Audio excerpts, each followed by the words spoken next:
thank you so much for the introduction. Thank you guys for being here. My name is Adam Ludwin. I'm one of the co-founders of Chain. This is my other co-founder, Devin Gundry. If you don't want to watch this presentation, you can just go to chain.com and browse our brochureware and learn everything about Chain, or you can watch us do it live. We're going to talk about blockchain networks this morning. Chain partners with large financial institutions, including the companies behind me on the screen, to build out blockchain networks. And so we want to tell you a little bit about what blockchain networks are this morning, and then show you a demo of a live blockchain network. We're going to show you a demo of something we've built with a couple of partners. The top 6 institutions here are actually also investors in Chain. The others are commercial partners as well. So what is a blockchain network? A blockchain network is, simply put, a low-cost payment rail for moving assets peer-to-peer over the internet. It's just a new way to move assets over the internet. It's a little bit like the switch that happened from analog dial tone on the phone to voice over IP. We transitioned from an analog system with lots of intermediaries and lots of hardware to an entirely internet-native way to make a phone call. The end user experience didn't change a whole lot, but the entire architecture did. And that's what the blockchain will do for financial services. And if we zoom in a little bit further to say, what is a blockchain itself is actually simply a new type of database. But it's a critically new type of database because of 2 things. 1, it's shared. It's shared across many institutions. And 2, it's purpose-built for assets, for financial instruments. And so a fair question might be, why do we need a new type of database anyway? Like, what's wrong with databases? Relational databases have been around for 40 years. They power most of the mission-critical software systems in the world. Why do we need a new type of database? And the answer is, what's up? The answer is because money is a unique kind of data. Money and assets are not like other types of data. Here's an example that I pulled off of Apple's website this morning. I feel bad that I labeled this woman the problem, but she is, and here's why. Hey, BlockCypher, how's it going, guys? Good to see you. I find that if you connect with individuals in the audience, everyone pays more attention. So the problem is that when you take a photo and send that to someone, you actually don't send that photo. You're sending a copy of the photo. So if I take a photo and I send it to Micah here in the front row, he gets the photo and he's happy, and I've sent it to him and I'm happy, and the cloud actually now has 2 copies of that photo. There's probably others stored for redundancy and backup. And that's actually a feature for all sorts of data. That's a feature for photos, that's a feature for music, that's a feature for records and record keeping. We want redundancy, we want backups, we want ubiquity, but that's a bug for money. Because if I send you $1, it's super important that I don't have the dollar afterwards. And traditional databases don't work like that. So what we do instead is we take a database, we put it into an institution, and then we wrap all sorts of organizational controls around it. And those organizational controls are what enables us to use databases for money. But it's not from the very bottom purpose-built for assets, but a blockchain is a database that is purpose-built for assets. And this solution, this idea of solving a problem, that problem I identified where I said I sent you $1 and I didn't have the dollar afterwards, et cetera, that's called the double spending problem. And Bitcoin, which we've all heard of by now, proposed a solution to that problem, which had 3 parts. First, put all the money on the network. Second, decentralize that network so everyone has a copy of the ledger. And third, if you want to spend funds on the network, you simply reassign money that you control on the network to someone else on the network. And specifically, you use cryptography and a private key that you control to sign a transaction announcement that you publish to the network, and the network then executes that and moves the funds to someone else.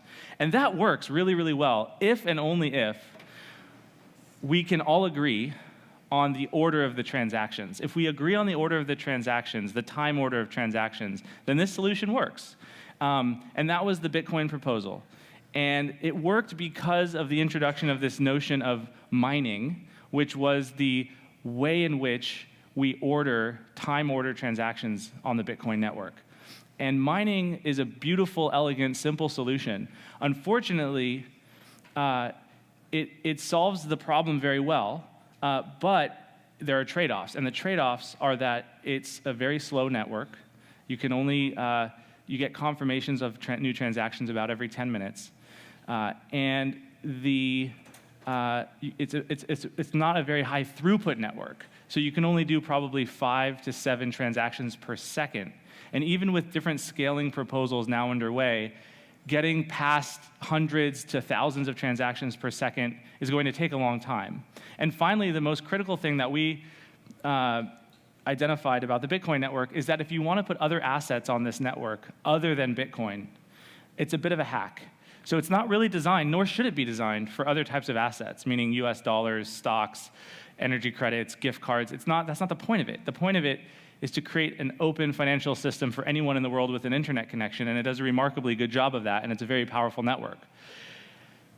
That's the end, of the Bitcoin portion of this presentation, because I want to now switch gears to what we do at Chain and what we work on with our partners, which is we build what we call federated blockchain networks. And these are networks that architecturally look very similar to Bitcoin, as you can see here side by side.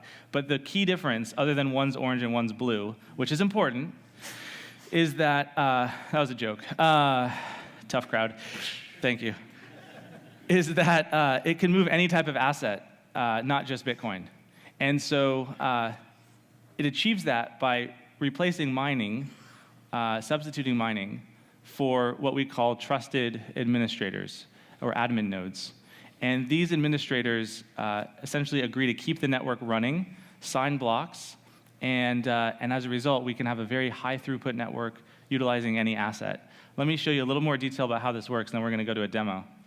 So here's the basic architecture. We have admin nodes at the center instead of mining. Because we don't have miners, we need a way of getting assets onto the network, because there's no mining process to mint new assets. So we have an asset issuance process, and we have special nodes which function as asset issuers that are minting new assets onto the network.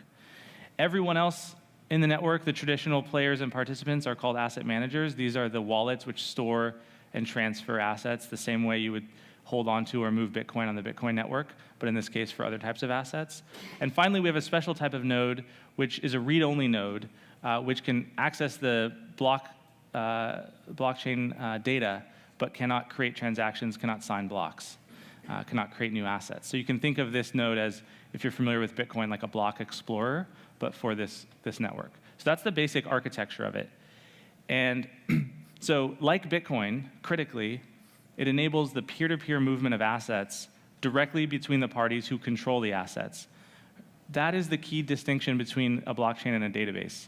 In a database model, it's the owner of the database who controls the assets on behalf of the beneficiaries. You ask the database owner, you request that they move, they transfer or transact or execute some contract relating to your assets. In a blockchain, it's the owners of the assets who control them and who have the only permission to update the ledger. And that's the critical difference. And that's what continues to be similar to Bitcoin. But what's different is that there's no Bitcoin currency, there's no mining. It's very fast, so we have confirmations every few seconds, and we can do thousands of transactions per second. And most importantly, this powers any type of asset that we're interested in powering. So we can move assets peer-to-peer. We can also do other things. People like to use the word smart contracts. Here's a few examples of some smart transactions. We can move assets 2 directions at once. So this is like that Hollywood hostage scenario where one guy has like a hostage and the other guy has a briefcase full of money, and he says, let her go, and I'll give you the money. And then the guy goes, no, like, give me the money, and I'll let her go. That's called counterparty risk in financial services. And we have a solution for that, which is, escrow, traditionally, but that requires a third party. So this is an escrow-like transaction with no third party, because you create one single blockchain transaction, both parties sign with their private keys for their respective assets, and the assets move in equal and opposite directions.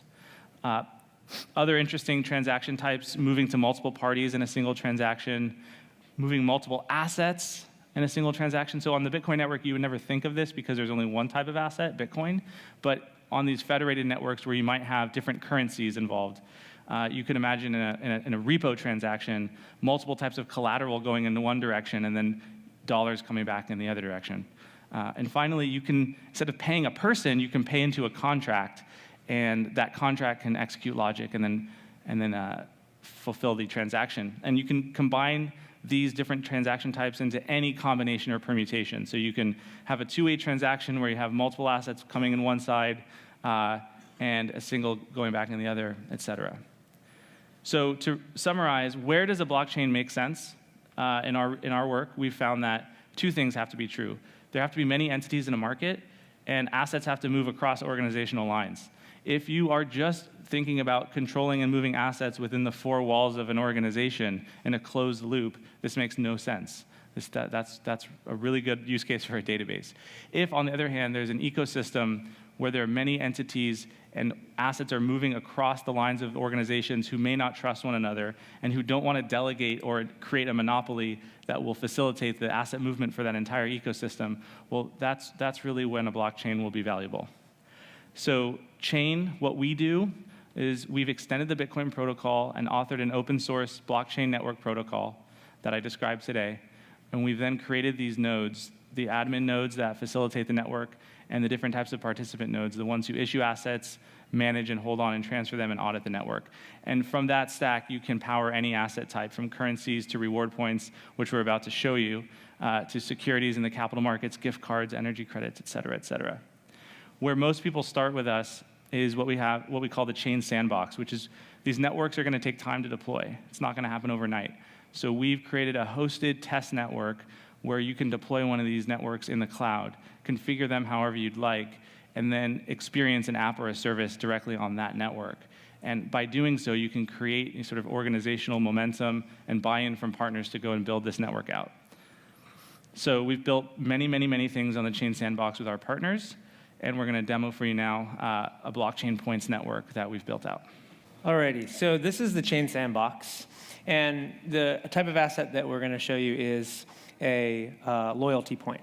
Loyalty points are traditionally stored in a points bank in a database, and when you're trying to spend those loyalty points, move them across systems, redeem them for merchandise or buying tickets on an airline, there's a lot of friction in moving them. And so when you issue a loyalty point as a blockchain asset, it's really free to move in interesting ways. And so in this proof of concept here we built a network that has 3 participants. We have this company called Cardco, imagine a credit card company, and they're issuing these loyalty points, Cardco rewards.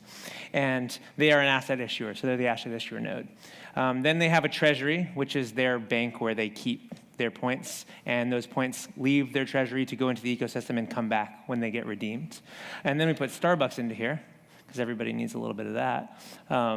And they are going to play the merchant in this scenario. And then we have Delta, which is going to play the role of if you're going to want to convert points to another type of point. So if we open up our admin here, this is the Cardco rewards admin, and this has the ability to mint those assets. So this admin connects to that issuer node that we saw on that previous screen, and it owns an asset that's called, I'll show you, Cardco rewards points. This is a unique asset ID that exists on this blockchain network. And so what I can do here is now I can show you a wallet here. So this is a Cardco rewards wallet for myself, Devin Gundry, and this is part of the Cardco ecosystem. So this connects to this system here, which connects to the Cardco node. And so what we're going to do is we're going to mint some brand new assets. We're going to mint 2,000 of these. And right now we're creating a transaction on this blockchain network, and we just minted brand new units of this asset onto the blockchain network from the asset issuer node, Cardco's asset issuer node, into Cardco's asset manager node. And so you'll see this is reading this balance right here in Treasury. It's reading the balance of its node, and that node knows that it has 39,000 and change. And so now we can distribute this from its Treasury to the user account of Devin. And so I'm going to do, let's see, 1,000 of these to Devin. And this is going to create a transaction moving it from one wallet to another. And so if we can go to the device, I'm going to hit distribute here, and we're going to see that these points are now in the wallet of Devin on this Cardco wallet device.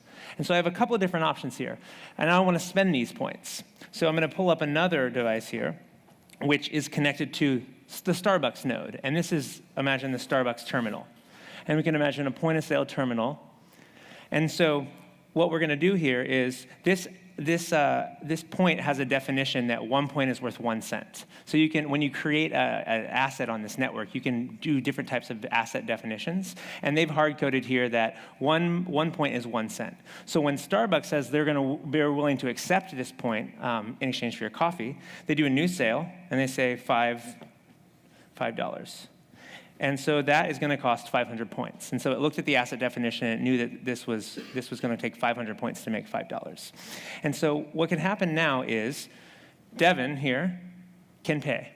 And so what's going to happen is we're going to scan this QR code, and this is going to communicate a unique address from Starbucks wallet, unique to this order, and an amount that needs to be paid.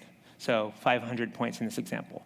So you could do this exchange with NFC or different types of way of relaying information, but we're going to use QR here.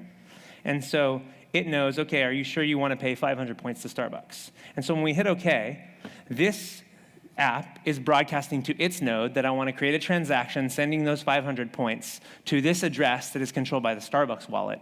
And those move on the blockchain, and now the points have moved from the control of Cardco into the control of Starbucks.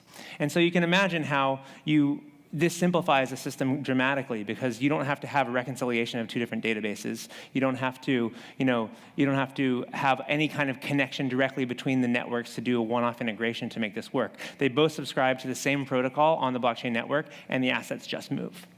And so we can think about the next step, which is, what if I want to transfer them? So in our example here, we have Delta has a node as well. And so I'm going to go here, and I'm going to say I want to transfer some miles.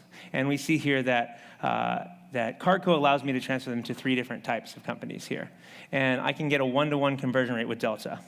So I want to convert all 500 of my remaining points. My SkyMiles number is 12345.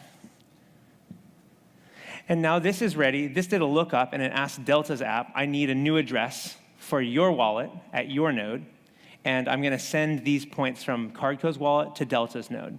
And so when I hit transfer, that's creating a transaction that moves them from the Cardco system to the Delta system. And just like they moved from Cardco to Starbucks, they've now moved from Cardco to Delta. And if we go back to the screen, what we can see is we've been able to track all these movements on the blockchain, because the blockchain is a full permanent record. And Cardco admin can see the movement of these points from the treasury to Devin Gundry, from Devin Gundry to Starbucks, and Devin Gundry to Delta. And then we can go over to Delta's admin node, and we'll see that less than a minute ago, SkyMiles user 12345 sent 500 of these points over to Delta. And so now the question would be, if you think about this conversion process, are Delta's points, are they blockchain points? Are they blockchain assets? Or are they traditional assets? And it really doesn't matter, because as long as Delta runs a node to take possession of the points, they could convert them on their end to their traditional points. But it gets really interesting if you start to think about Delta's points being blockchain assets and Cardco's points being blockchain assets, because that transaction that Adam talked about, where you do a swap where they move in 2 directions, instead of me just sending my points to Delta and saying, I hope you give me my Delta miles, I could actually buy Delta miles from Delta with my Cardco points, and we create a transaction that switches them with no counterparty risk.